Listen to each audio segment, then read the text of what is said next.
ओम नमो भगवते वासुदेवाय। नमस्कार दोस्तों, स्वागत है आपका अपने चैनल हिंदू पर टीवी पर। दोस्तों, माघ मास के कृष्ण पक्ष की एकादशी को षटतिला एकादशी के नाम से जाना जाता है।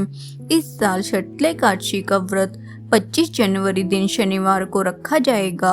आइए जानते हैं षटतिला एकादशी के महत्व और इसकी व्रत कथा के बारे में।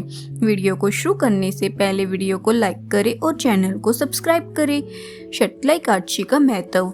एक समय दालभ्य ऋषि ने पुलस्त्य ऋषि से पूछा, हे महाराज, पृथ्वी लोक में मनुष्य ब्रह्मा हत्या आदि महान पाप करते हैं, प्राय धन की चोरी तथा दूसरे की उन्नति देखकर ईर्ष्या करते हैं, साथ ही अनेक प्रकार के व्यसनों में फंसे रहते हैं, फिर भी उनको नरक प्राप्त नहीं होता। इसका क्या कारण है? वे न जाने कौन सा दान पुण्य करते हैं जिससे उनके पाप नष्ट हो जाते हैं। यह सब कृपया पूर्वक आप कहिए। पुलस्त्य मुनि कहने लगे, हे महाभाग, आपने मुझसे अत्यंत गंभीर प्रश्न पूछा है। इससे संसार के जीवों का अत्यंत भला होगा। इस भेद को इंद्र आदि भी नहीं जानते, परंतु मैं आपको यह गुप्त तत्व अवश्य बताऊंगा।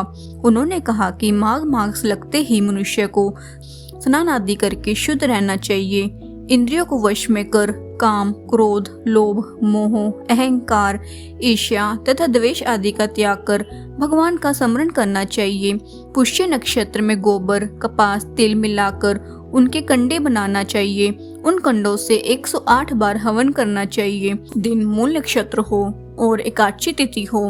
अच्छे पुण्य देने वाले नियमों को ग्रहण करें। स्नान आदि नित्य क्रिया से निवृत्त होकर सब देवताओं के देव श्री भगवान जी का पूजन करें और एकादशी व्रत धारण करें। रात्रि को जागरण करना चाहिए।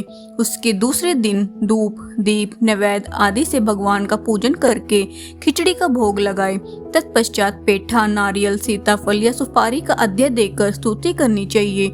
हे भगवान, आप दिनों को शरण देने वाले हो, इस संसार सागर में फंसे हुओं का उद्धार करने वाले हो।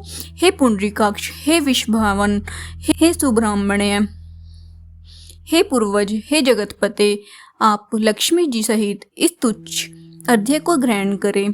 इसके पश्चात जल से भरा हुआ कुंभ ब्राह्मणों को दान करें और ब्राह्मण को श्यामा, गो और तिल पात्र देना भी उत्तम है। तिल स्नान और भोजन दोनों ही श्रेष्ठ है। इस प्रकार जो मनुष्य जितने तिलों का दान करता है उतने ही 1000 वर्ष स्वर्ग में वास करता है। इतना कहकर पुलस्त्य ऋषि कहने लगे कि अब मैं तुमसे एकादशी की कथा कहता हूँ। षटतिला एकादशी की व्रत कथा।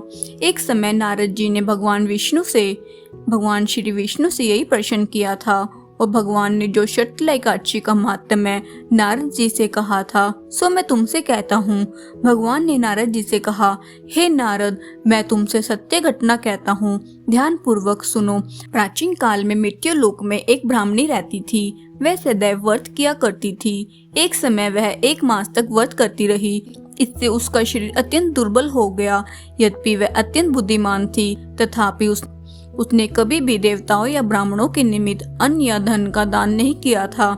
इससे मैंने सोचा कि ब्राह्मणी ने व्रत आदि से अपना शरीर शुद्ध कर लिया है, अब इसे विष्णु लोक तो मिल ही जाएगा, परंतु इसने कभी अन्न का दान नहीं किया, इससे इसकी तृप्ति होना कठिन है। भगवान ने आगे कहा, ऐसा सोचकर मैं भिखारी के वेश में मृत्यु लोक में उस ब्राह्मणी के पास गया और उससे भिक्षा मांगी। वह ब्राह्मणी बोली, महाराज, किस लिए आए हो? मैंने कहा, मुझे भिक्षा चाहिए। इस पर उसने एक मिट्टी का ढेला मेरे भिक्षा पात्र में डाल दिया। मैं उसे लेकर स्वर्ग में लौट आया। कुछ समय बाद ब्राह्मणी भी शरीर त्याग कर स्वर्ग में आ गई।